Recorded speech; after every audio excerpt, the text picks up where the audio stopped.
Welcome to Help, I Have Kids. I'm your host, Pam Marshall, a mom of 5 and a pediatric occupational therapist with over 35 years experience. This podcast is designed to equip you with practical tools, insights from experts, and real-life stories. Because at the end of the day, you are the head of your child's care team. Each week, you'll hear from pediatric experts and fellow moms like you that will help build your confidence. They'll offer clarity and empower you to make informed decisions that work for your whole family.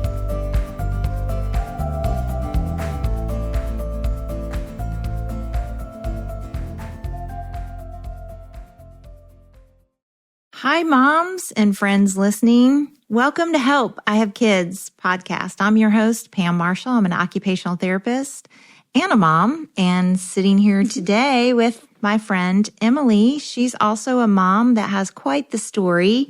She has a daughter named Caroline, and she's going to tell us a little bit about her life with Caroline, how Caroline came into this world, and then what she's done with kind of her mom experience, how she's channeled that into something really good. You're going to hear about it. So hi, Emily. Hi, thanks for having me. I'll always take the opportunity to chat about Caroline. Yes, well, you have such a fun story because I don't know, you might not know this about me, but I started out as a NICU occupational therapist okay. in a Nice. large children's hospital. So tell us, I know a little bit about your daughter's journey, but I'd love to hear it. So Caroline has kept us on our toes, literally, since day one. I was headed up to Michigan. That's where I'm originally from. My sister was throwing me a baby shower when I was only 26 weeks and totally fine to travel, all the things. And You had no idea what was about to happen. no idea. And we got up there and I was feeling kind of sick over the next couple nights. And then Saturday morning, the day of my baby shower, my sister was like, all right, we're not playing this business anymore. We're going to go to the hospital. And she takes me to triage and my blood pressure was just insane. No. Had the onset preeclampsia. And essentially the doctors came in and they were like, you're not leaving until you have this baby. And I was like, What do you mean? I don't live here. And I was like, leaving the hospital? What do you mean? And they were like, yeah, sorry. So her due date was February 24th. They were like, we're going to try to get you to January. And then I was admitted into antepartum. And from that point, they just kind of kept backing it up to be like, well, let's get to December. Let's get to tomorrow. And what was that date when you went in? Was it The 18th of November? of November. Yep. And so they November were 18th. trying to make it. And what I know about it is a lot of times you really don't make it. Definitely If you're not. lucky, if you make it 2 weeks. Yes. Yeah. So Yeah. their goal was like, they're like, hey, every time there's a shift change with a nurse, like that's the longer she's able to stay in there. And I was like, okay. And then they were like, every hour is a good thing to keep her in there. So I was like, oh, got it. Oh, got it. So I was admitted on the 18th and Caroline was here on the 24th of November. Oh, my goodness. So yep. she was 26 26 and weeks 6. and 6 days. Yeah. Yeah. So viability is right around now 23, 24 weeks. Yeah. But so she was a little bitty girl. Little bitty. She was 1 pound, 11 ounces. And no, I'm sorry, 1 pound, 8 ounces. And then she was 11 inches long. So, Wow. I bet you were just so shocked, first of all, and the emotions that come with that being out of town Oh my and gosh. not having your doctor there. I mean, so many things. Like, how do you, and you can't just transfer a 26-week-old. Right. You had to camp out there and stay there. Yeah, we got to hang out. So she was born in Ann Arbor, which is a level 3. And she got to stay there for a month. And she kind of was not doing super great. So on Christmas Eve, of course, keeping us eventful as always. Christmas Eve, she was life flighted to Detroit Children's. Okay. And so she got to ride in the little panda good old expensive Panda helicopter ride over to Detroit. And then she stayed there for another 6.5 months. So we were in the NICU for 7.5 months total, 217 days. Wow. In another state. In another state. Yeah. Moms, I don't know if you have a story like that, but wow, that's got to be challenging. Yeah. I actually met a friend who, she is from Michigan, but she was in Florida on vacation, and she had her baby there. And no way. So we have kept up this whole time because she's actually neighbors with part of my family, which is just crazy how the world works. That's random. So random. Yeah. Her name's Emily, and her daughter's name's Lucy, and they're so sweet. But so you have the same name. Yeah. And met them through this whole journey. And so that was crazy to connect with that deeply with someone. Yeah. With the same story. So you kind of emphasize the importance of community right then and there, which was cool. Yeah. So, and like most micro preemies, there's lots of ups and downs, right? Yes. So was there ever a time you were really afraid for her life? Like she was very sick and. Yep. And I think at first it's like that first month, you're just kind of adjusting to everything. You're like, all these machines, all of these noises, all of these doctors, all these rounds, all these things. And then it's overwhelming. So overwhelming. When you've not been in that environment before. Yeah. And I kept a journal, and like,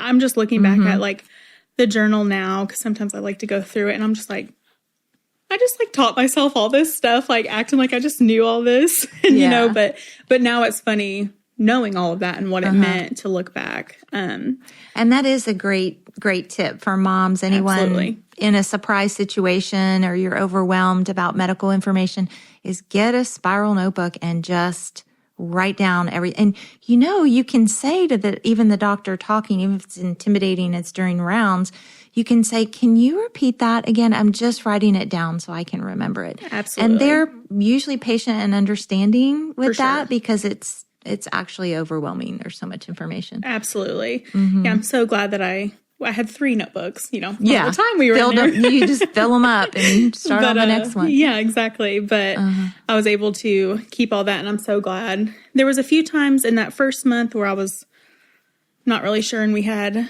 an amazing primary nurse who like just took her under her wing, and I'm so incredibly thankful for her because her advocating when I wasn't able to at that time. What's her first name? Her name's Samantha. Yes. So she's forever just... Absolutely. Yes. Precious to you. So precious to me. I'm so thankful for her. And I usually send her a message on Christmas Eve, the day that Caroline was transferred, because she really saved her life in advocating for her to go to the level 4 hospital and need this further treatment and stuff. So thankful for her.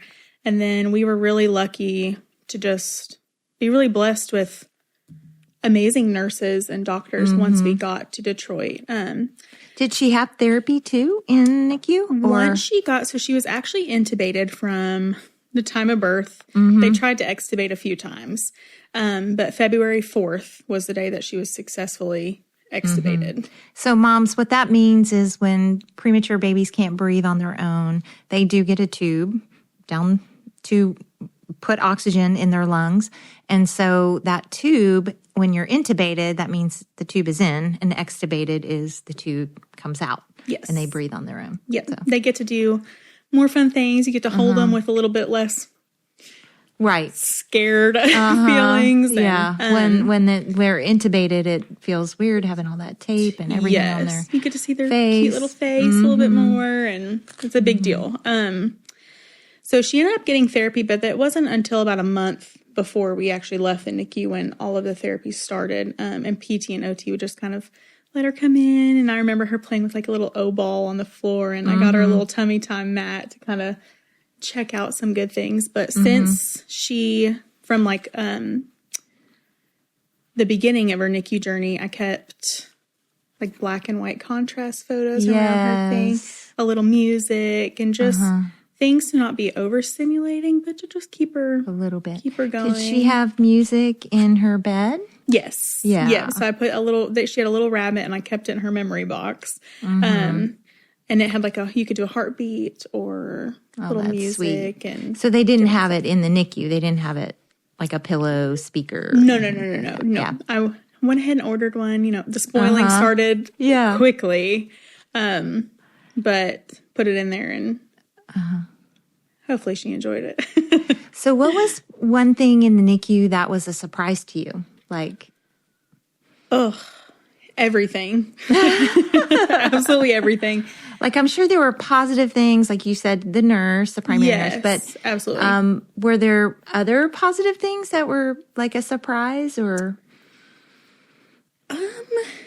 I think that a lot of care teams are really surprised at how active parents want to be sometimes and how involved parents want to be. So like you were talking about, ask those questions and stuff. Sometimes I think it takes them back a second because I think most of the time we've learned to kind of like go with the flow, and then you'll get like the mom like me, and I'm like, what does that mean?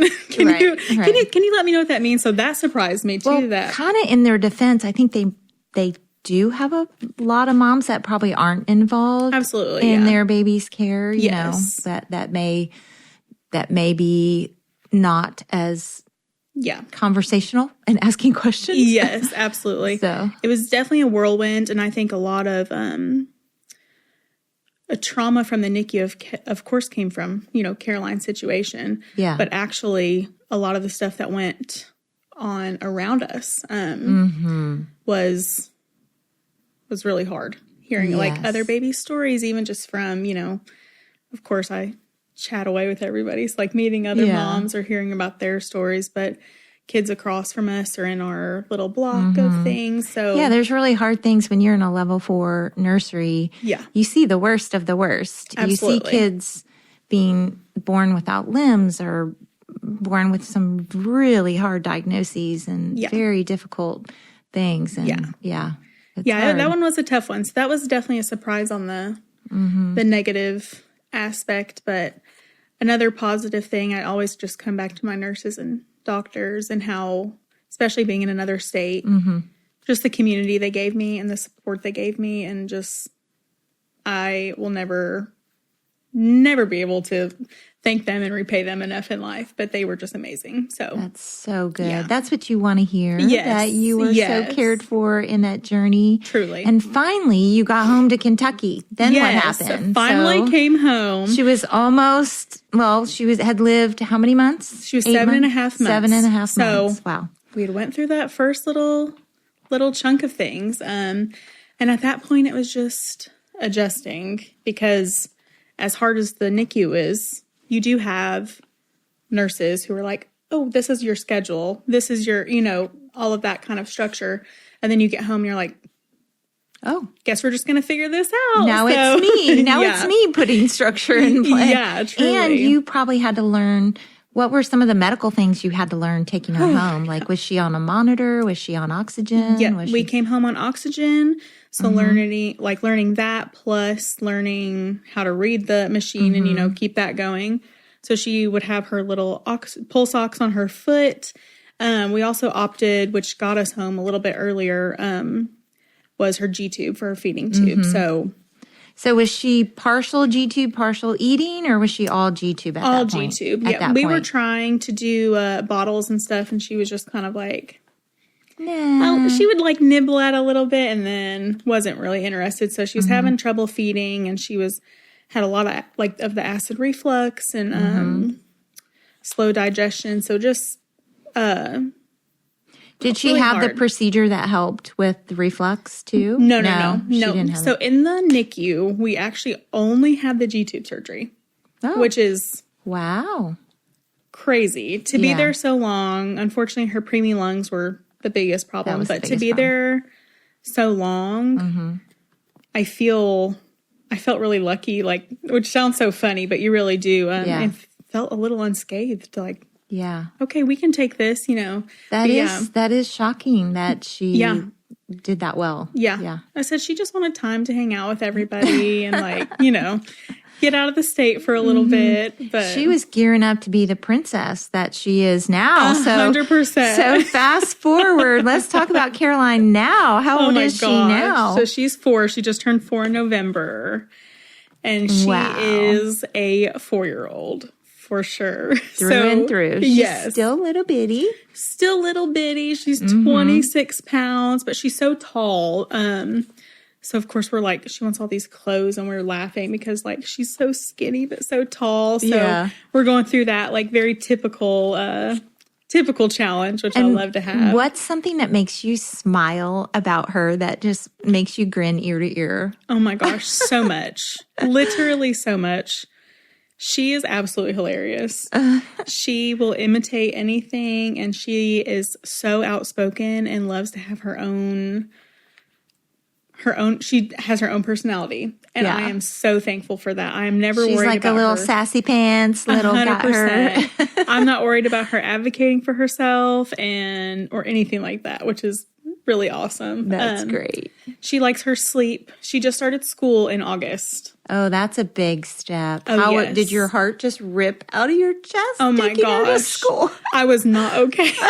My mom like took off the day of her school to be able to just sit with me because I was like, I don't know if I'm going to make it. But you just go all day, every day, just like you two doing your therapy routines and all this stuff. And then you're like, I have 5 hours to myself. Right. She's just gone. Like, what do I do? What do I do? And you have this feeling, moms, I think you can relate to this.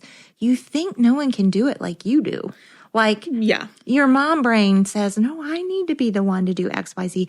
But actually, your child is a gift to the world. And those teachers and people with her need the gift of her. Yes. Like that, we have to flip our thinking because they need her. Yeah. Like, it's not about whether we can do it better. It's not about that. Yeah. It's about we need to share our little gift with the world, with other people. Yes. And her school has made me very thankful and happy to share her. They've been so amazing. So, and once you flip that thinking, it's so much easier, and you find joy in letting her go to school. Yes. And you get so thankful that she loves going to school so much. She'll be like, my teachers, like she loves them so much, and that makes you feel so much better. It's like a big relief. What's her favorite color? Pink. Always, all the way. Of course. Yeah. She's pink all the way. She's getting into purple now, switching it up on us, getting a little crazy. A little purple, sneaking it in there. But did you do anything for her for like upcoming Valentine? Oh, yes. She always gets, we actually got all the, she gets a basket for every holiday. I can't help but spoil her. That's fun. It's awful. But she's got all her a princess blanket, some princess jammies. I love it. She is quite the princess. Quite the princess. Does she have a tiara? All of the tiaras. We went to Disney for our birthdays in November, and she did Bippity Boppity Boutique. Oh, I was telling Meredith, I was like, I bawled the whole entire time. I'm just sure you watching did. her do everything and getting to experience it, and she was probably just enamored with all the princesses. Yes, and loved it so much. It was the best time of my life, just being able to watch her. Good. So of course she is all of them. So you really are still a mom of a medically complex child, which is not every mom can relate to that, but there's lots of moms out there. So how do you take care of yourself? Like what are things you do to make sure you're okay? Yeah. It's taken a while. Honestly, until she's just started going to school. The first couple months I just napped. While she was gone. I'm sure you were just catching up on the exhaustion of it all. But now I've started getting back into workout classes or just doing things, being able to read, taking those hours and really just being like, what can I do? And as she's gotten older, just realized how important it is to recharge yourself and stuff, because at the end of the day, when you're you really do realize if you're not able to do all this for them, it puts another stress factor on yourself that it's yes, I have to still take care of her and do all this stuff. So you got to find the time to recharge your battery. Take care of yourself and build friendships and meaningful relationships that also help you emotionally, for sure. So is there some progress? Because Caroline has a little challenging journey. Yeah. She doesn't move and run and play like all the kids her age. Yes. So what is like some progress that you're excited about now, or what have been some highlights in her developmental journey? So she has, of course, her little pink wheelchair, and she's starting to wheel that thing around on her own, which is so funny. Fun. Yeah. But she really is trying to take off in her like crawling, and she wants to be upright and walking and like do all these things. So I think just the longer... So the drive is there. She's got that drive to want to do it. Yeah. Which is so great to see. And I think the longer time goes on, the more she grows and stuff, I do think that we'll see more and more functional movement, whatever that looks like for her. And I'm okay with whatever that is. Yeah. But, and are her legs more involved than her hands, or are they both? She's kind of both. With her cerebral palsy, she's very high tone. So she's done baclofen and Botox, and we're actually having an evaluation at Cincinnati in March to discuss SDR, just to kind of see what will help in that. But definitely her legs like to get a little tightened up on us, and then her arms we're really working on building up the strength. But she does like to. She's finally getting up on all fours to crawl and like put in that. So exciting. And if she really wants something, she can give us a few little movements to get there, and it is really exciting. That is fun. That must be a joy for you to watch. Definitely. For sure. So you're also a fierce advocate, not just for your own family, but for others. Can you tell us a little bit about your advocacy journey and what you've done with that? Yeah. So we started at Caroline's Corner, which is a big part in that journey. Last year, we did a cerebral palsy awareness t-shirt, and from the money raised from that, we started creating these little pink bins that we put in clinics. They have I try anywhere from 15 to 20 toys in each bin, from donations and fundraisers, like I said, and we give them to clinics for therapists to hand out to kids who can take them home and master their skills at home, essentially. We definitely realized therapy cannot end when you leave the clinic, especially it's kids like so Caroline. Much about what happens at home. Absolutely. Yeah.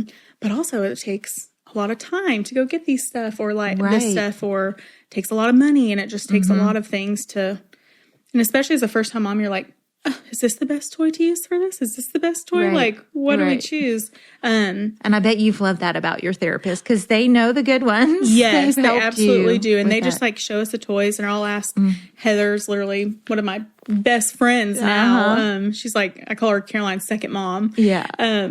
But I'll just be like, what toys do you think we need for like this age group? And she helps me a lot with that, which is really nice.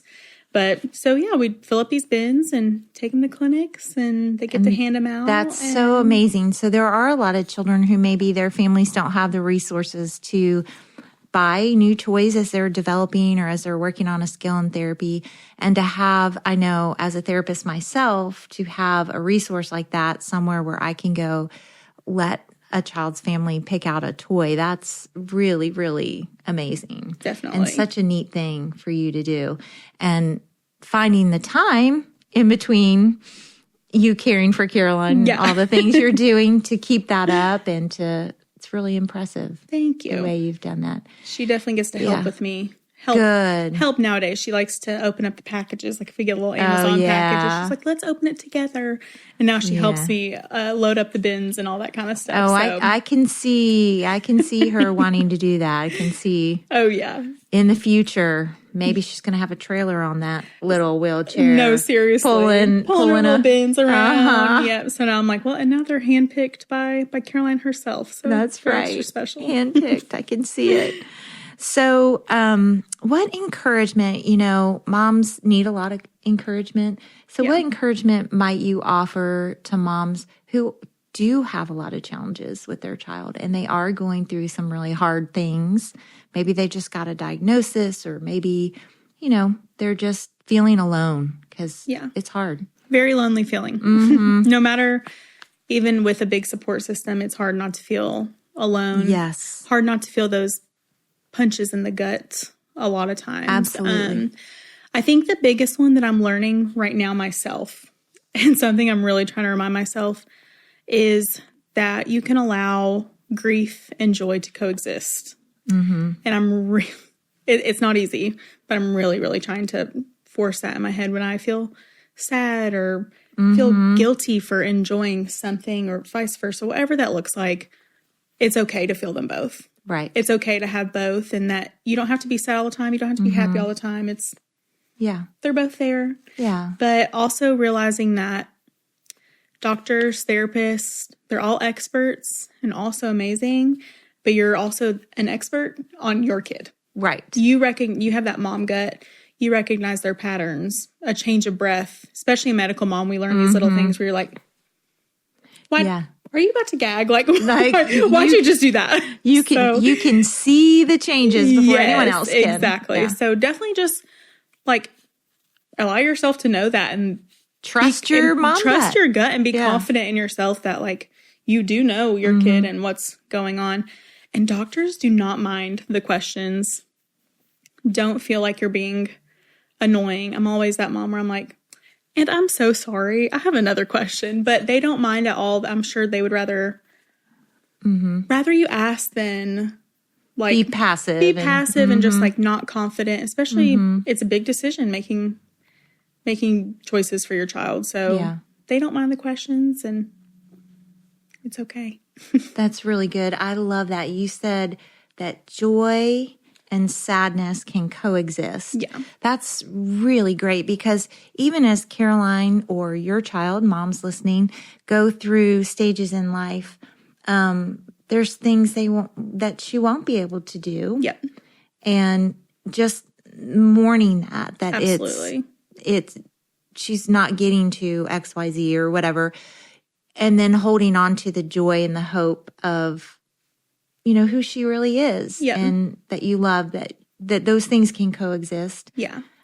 Together. Yeah. Absolutely. That's good to remember. I think grief has been the biggest, and you always think of grief as you've lost someone, or you've lost, it's this big, absence of something. But it can also just be, I'm grieving this part of her childhood that looks very different than what we all thought it was going to be. I'm grieving that I'm at this park and she can't climb up those stairs and go down that slide and giggle like these other little girls can. Exactly. Running around.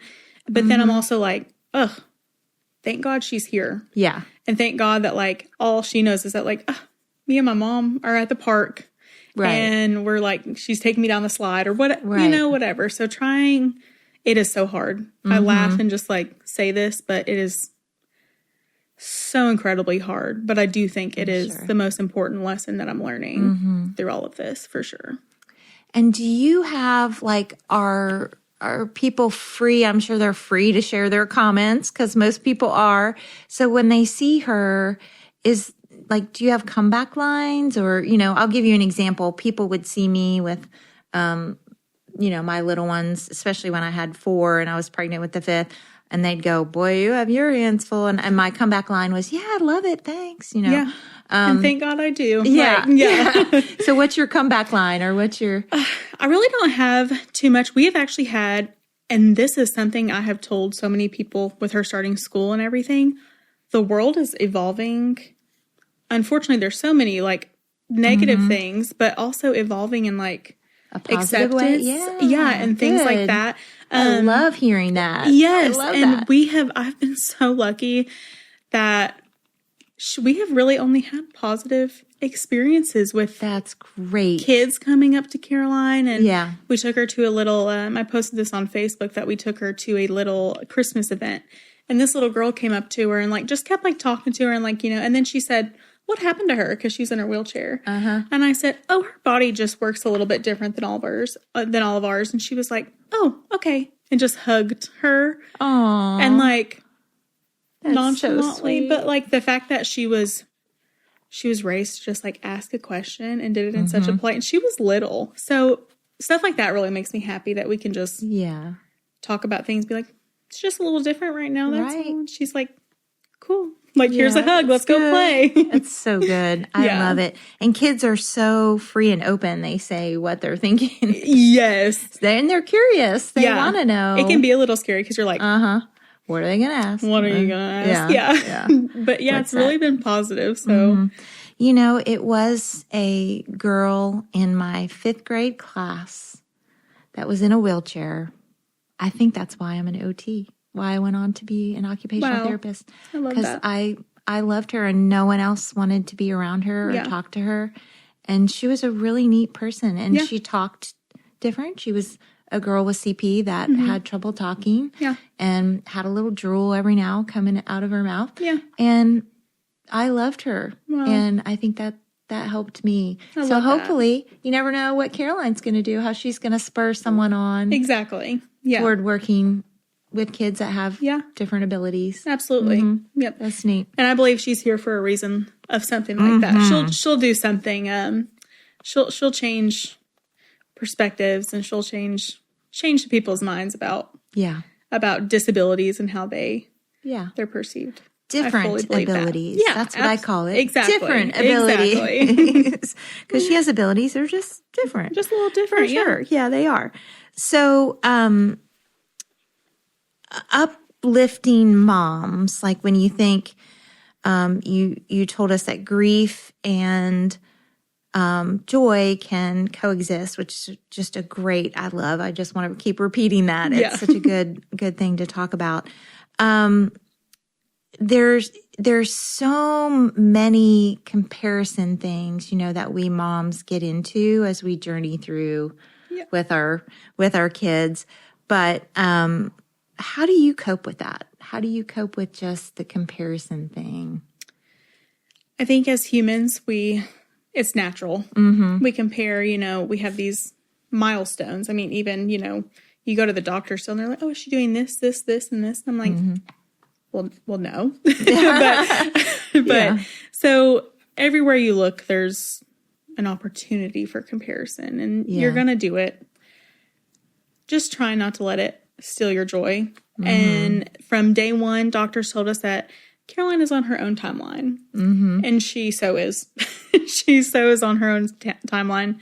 And I really just try to keep hold of that. Because she's doing like this right now or not doing this right now, it may not look that way, especially in a medical needs. We know that your life can look so different in a month. It could look so different. So just trying, the comparison's going to happen, but just try not to let it steal your joy and what's in the moment right now. Yeah. So, and what do you do with your expectations? Because that's another thing we moms have, right? Yeah. We have expectations, or we set little goals, or we think this or that, and sometimes it doesn't happen. Yeah. So how do you manage that? I wish I had a better answer of something that I precisely do, but I think that being thrown into this life has taught me to go with the flow.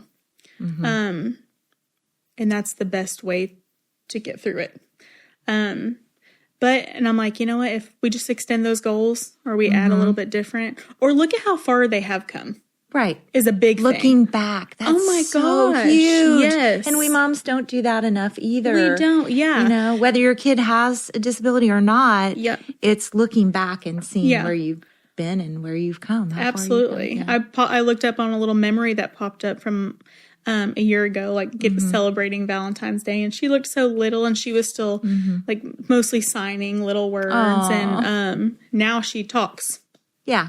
Does talking not stop your ear off. You're probably like, could you just go over there and talk for a minute? I was joking. I said during the snow days, and all the moms will get this, I think. We're so thankful for her talking. But I said, I absolutely had to remind myself of those days that I was praying so hard for her to talk. And I was like, it's okay to take a breath. Don't worry.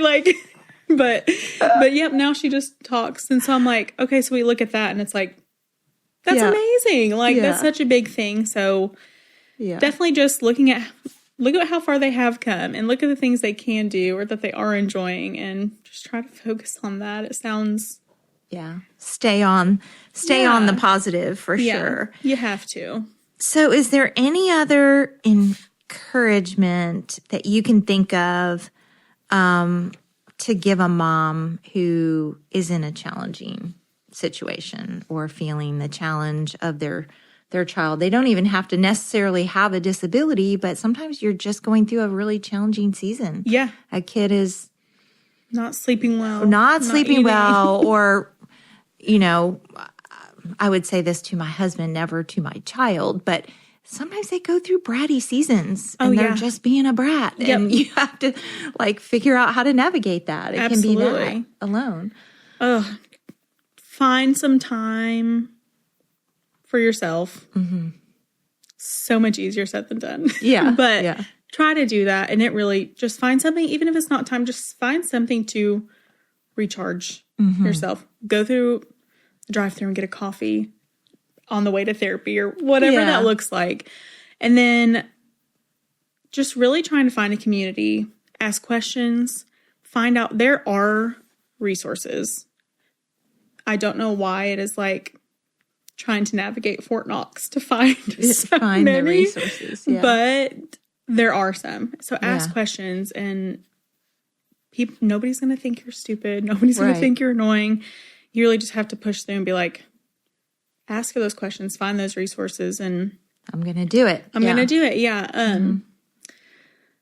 But that's good. Just trying to be positive through but it's also okay to have those rough days. Mm-hmm. I think that's another big thing is not pushing any feelings you have aside. Right. The more you bottle it in. And you need somebody to cry to, for sure. Yep. And I know from being an occupational therapist all these years, sometimes I had lots of crying moms on my shoulder, and sometimes that's okay. They needed to cry, and that's part of therapy. Therapy session. Yeah. But it's part of therapy. Absolutely. And, for sure. And I love that there's also easier ways to get your own mental health therapist if you need it, because you can now do online therapy and get help, and lots of insurance covers it. So take care of yourself and try it. If you have never tried it, sometimes it can be really helpful. Give it a whirl. Yeah, give it a whirl. Well, you've been so encouraging today, but I want to repeat, how can, if the mom's listening, think about Caroline's Corner and think, I want to help. I'm on Amazon all the time. I want to send you some packages for that, or I want to send some toys. Yeah. How does one get involved and help with that? Where can they go? How can they help? For sure. We do have a Facebook page and also an Amazon wish list of all the different types of goodies on there. And, so is it just called Caroline's Corner Facebook? Yes. So you Caroline's can go. Corner. It's a little picture of her sitting on a pink bin. We try to keep all the bins pink, of course. Fun. So, and if you see them in any of your clinics, you can ask about them there, or I try to refill some and everything as well. So, and they're in therapy clinics from Shelbyville all the way to I'll try to get them Richmond, anywhere. We're in all the Marshall locations, and then a few APT clinics. So they're in 8 locations right now. I'm actually dropping one off after this, another one in Lexington. And then getting one in Cynthiana, and one is going to Ohio in a couple weeks. So I love that. That's so good. So so moms, next time you're shopping on Amazon, find Caroline's Corner on Facebook, pick out some of those toys and have them shipped. Yeah. Yep. So, they come straight to us. And me and Caroline sit in our living room and pack the bin. That's really fun. And so other kids can enjoy toys too. It's been so great hearing your story and getting to know you. You're just remarkable. Thank you so much. And you ought to be proud of yourself for what a mom you are. Thanks. And look at what you've done. You never thought you could do this. And here it is. Look what you're doing. That's for sure. So great. Thanks for coming on today. Thank you for having me. I appreciate it. Thanks so much for listening to Help, I Have Kids. If you're tuning into this podcast, that means you're a mom who's curious, committed, and ready to learn. And we see you. We'd love for you to join our Help, I Have Kids Facebook community, where moms just like you are connecting, asking questions, and encouraging each other every day. It's a space for real conversations, expert insight, and support from moms who get it, because we're all in this together. And if you know a mom who's feeling unsure or maybe overwhelmed, or just needs to be reminded that she can do it, she can advocate for her child with confidence, share this episode with her. We're building a village here, and we're glad you're a part of it.